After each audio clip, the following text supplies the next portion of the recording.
Hello everyone and welcome to the Somme battlefield on this fine morning for another episode of Mark's English History Channel's Walk in the Somme series. And today's walk we are walking the sector of the northern part sector of the battlefield that was assaulted by the Pals battalions of Northern England on the 1st of July 1916. So this is my first stop of the day.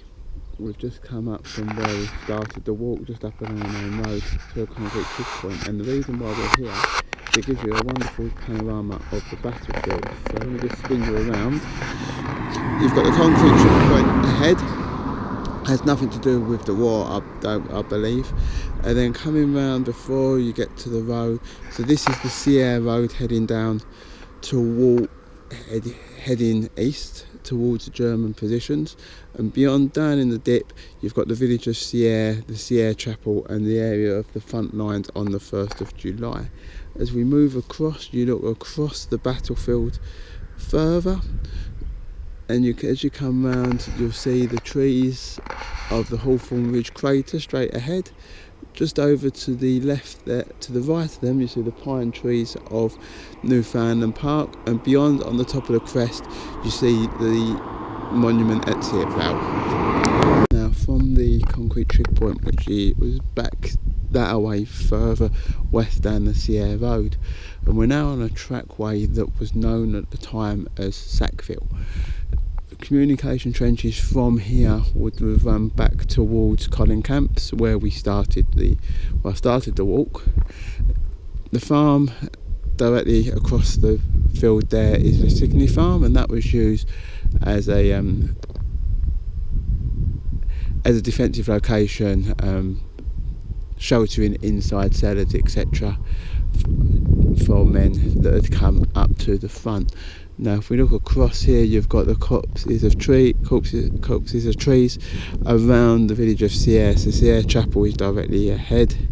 Just to the left is Serre Road number 1 cemetery, and then around to the right is Serre Road number 2, and that's the largest cemetery on the Battle of the Somme site, or fields here at the Somme. It's not the biggest in total. The biggest one in total is Tyncott over at Ypres near the village of Passchendaele.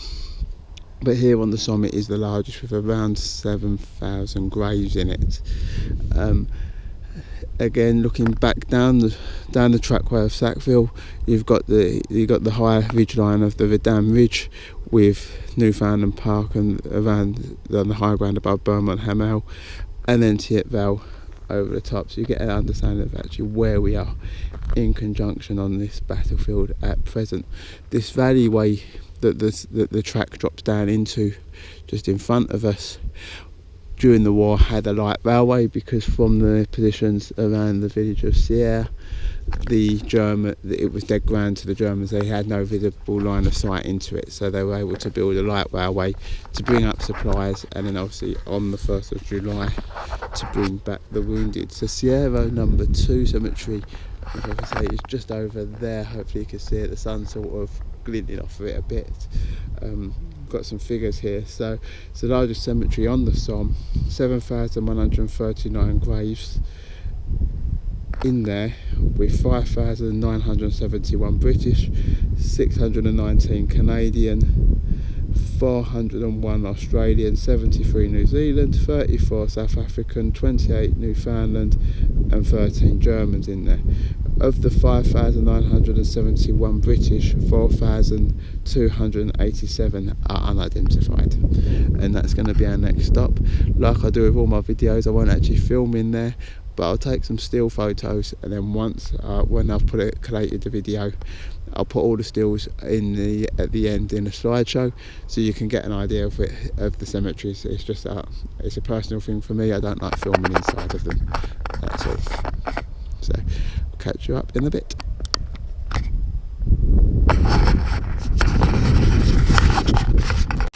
So we've just come out of a cemetery here, Serre Road number 2.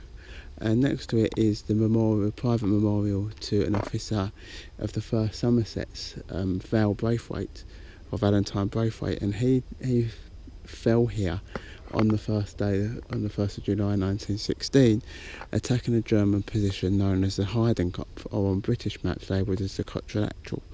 And that is in this area just here, so the area of the cemetery, and most likely it's on the higher ground at the top of that ridge that it's leading up to, because another officer, General Prowse, he's killed when he moves forward into German, thinking that the German lines are taken to move his headquarters forward. As he climbs out of his trench, and he's hit by machine gun fire from the Verdun Ridge, which is over on the other side. So not this ridge you can see here, but the ridge back from us.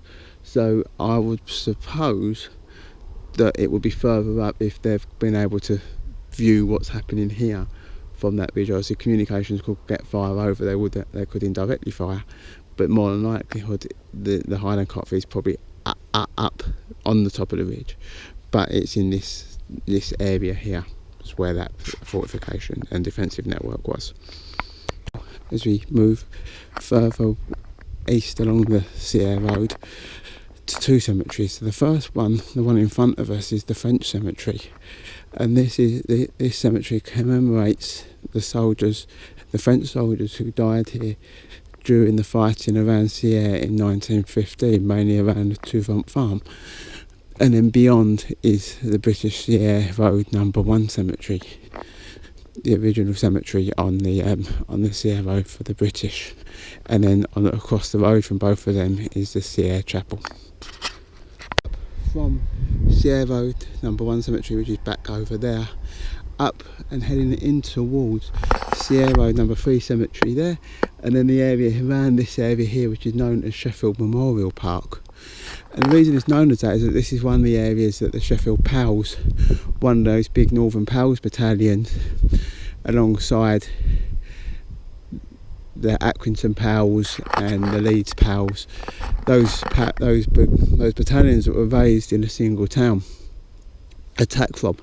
And they attack from 4 copses of wood, so Matthew, Mark, Luke and John. They were obviously destroyed in the fighting, replanted after the war. Matthew has since been cleared, so it would have been somewhere in this farmland, and the other 3, Mark, Luke and John, have now spawned into that one big woodland in front of us. And it's from there that they attacked the German position of Serre, which is just in front of us over there. So they've been coming up across this road, or this way.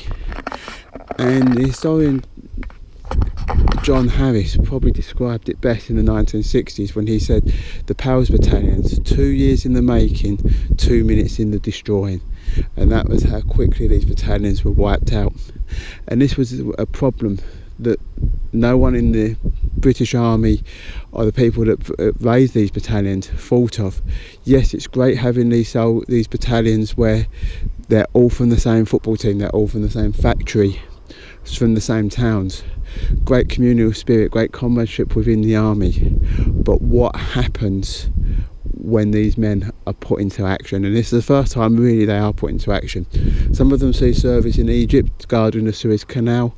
Most of them have seen some form of service here in France or up in Flanders prior to the Battle of the Somme. But where they were holding quiet sections of the line. Nothing much was going on. Suddenly they're going to go into their first major action, and the consequences that will have. Hundreds of men from these towns die in like Harry says, 2 minutes. And that is where the other side of the story that is sometimes forgotten. How do these communities recover? How do these communities react to losing that many men all at once? And some people suggest that some of these towns, especially those smaller ones like Accrington, never really recover from it, because the loss of that generation of male men is just utterly devastating on these communities. So the cemetery here, Serre Road number 3, sits in no man's land, and it was here that the 15th West Yorkshires, the Leeds Pals, attacked, moving across the ground towards Serre. In doing so, they would lose 528 men. Behind them, going down the hill, the Bradford Pals of the West Yorkshire Regiment would lose 515 men. Sheffield Memorial Park, and ahead of us is the memorial to the Accrington Pals, and then to their left this small hollow just in front of us here. This is actually the front line trench for the Accrington Pals, the 12th Lancashire Regiment, that will go over the top on the 1st of July 1916 towards Serre, over that way. And originally this is known as Sheffield Memorial Park because it was purchased by the city of Sheffield as a memorial site located in Marks Copse. It's only later on, during the late 80s, early 90s, that researchers looked at it and realised that actually this was the jumping off point for the Accrington Pals, not the 11th, not the 12th, the Accrington Pals, and not the Sheffields. But it's since become a memorial park to all of the Pals battalions. So further over here, you have the memorial to the Barnsley Pals. CSAP will be leading out this way, again another jumping off point, so they're moving up over that hill. That ridge line will be where the German positions are. Like other parks, memorial parks of Newfoundland Park, Delville Wood, there's evidence of the battle here, not quite in such a profound way. So the trenches here are very, very shallow, but there's still plenty of shell craters in here. Like I say, this was the trees. This is Marks Copse. The rest of the other 3 copses are heading out in that direction. Like I said earlier, they've all now they've all merged and grown back into one. You can see a large crater. A large crater down here as well, as you're heading down towards one of the cemeteries. One of the support line heading up. Some more trenches back here. These ones look larger, so we'll go down and have a look at those.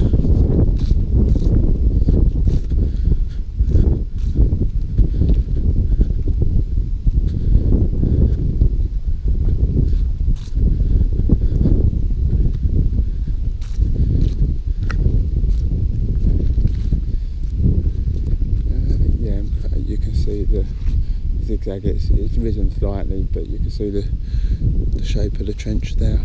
So this is the area held by the Accrington Pals, and their jumping off point was just up here.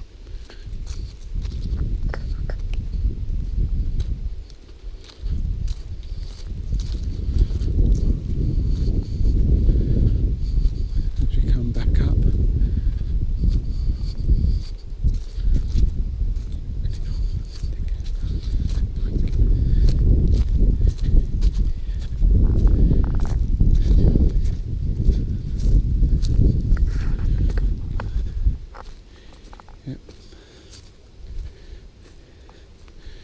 this is their front line trench here that I'm standing in right now.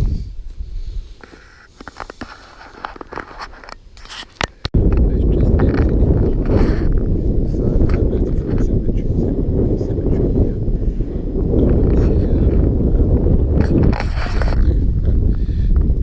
Sheffield Memorial Park. The cemetery up here is very much an Accrington cemetery. There's a lot of guys from the 1st of July fighting the Accrington Pals, buried in there. 2 officers in particular, the commanders in particular, that I saw on various pictures I'll put up on the slideshow at the end. And that's obviously part of the story, because all the Accringtons attacked from there just in front of us. So whilst I'm coming back here, what I want to show you is the rise of the ground from where the Accringtons fought, came out the trenches to where the Germans are on the top of that rise. So it doesn't actually look much when you stand there first and then walk up there, but you walk up there, you do notice it, especially when you think of the amount of equipment that they were carrying and the burdensome that they were got. And reports actually say that this wasn't a decimated landscape of shell fire and mud that we tend to think of as the First World War. In fact, it was a grassy slope, some say up to waist height. Obviously, they've been here for over a year, these front lines, and no one had been out to mow the lawn. So the grass had grown quite high, and that made it difficult for the men to move across as well. So with the Germans having such a great field of fire down, you can understand why the carnage ensued as the men made their way up this slope. So now we're going to move across to the fourth of the battlefield cemeteries. So we had Serre Road number 3. In behind the Sheffield Memorial Park we had the Railway Hollow Cemetery. We've just had the Queen's Cemetery, and now we're going to move down to Luke Copse's cemetery. Edge of Luke Copse's wood, and looking across to Newtoven Farm. And this is where on the 13th of November the 13th East Yorks Battalion, one of the Hull Pals, the 4th of the Hull Pals Battalion to be formed, attacked. Now they had a specific Yorkshire name as Ta'avers, because being the 4th and last of the Pals battalions, all of the other names, the commercials, the traders, had already been taken, and so in Northern Yorkshire humour they just call themselves the others, the rest. And this is where they attacked, and they actually gained success, moving across here, pushing up and taking the road, pushing beyond the road and taking the German trench line. However, the rest of the assault around them failed, and as a result, with a counter barrage from the Germans coming down and stopping support coming up, it meant that the Germans were able to mass and push them back out. However, during this action they did manage to win 1 VC. So this is where the 13th took part. They didn't actually take part on the first day as the rest of the Pals battalions did, but another Pals battalion later on in the Battle of Somme towards the end take part in an action close by to where so many of the other Pals battalions fell. So we're now coming along the side now of Luke Copse, and we're now moving away from any action fought by the Pals battalions, especially around the 1st of July. So I've got a little way to go on this walk just to get back to the car, but we're pretty much going to loop back round to the road we was on earlier, Serre Road, and then just bump straight back up that. So maybe bump's the wrong word. So that's, for me, that's the end of this video, because we're not going to be seeing anything new from this point on. And I'd like to take this opportunity to again thank Mr. Paul Reed, the military historian who wrote the book, fantastic book, Walking the Somme, whose walks I've been using, whose book I've been using doing these walks this week. And I would thoroughly recommend anyone who's coming over here on a private trip to purchase a copy of one of these books. If you've enjoyed these videos, check out any of the others that are on the list. I'll put all the Walking the Somme together on a playlist, and hit the like, hit the subscribe. There's plenty of other content on there, military, medieval, you name it, I'll do it. And hopefully I'll see you all soon in the field somewhere in the future. Goodbye.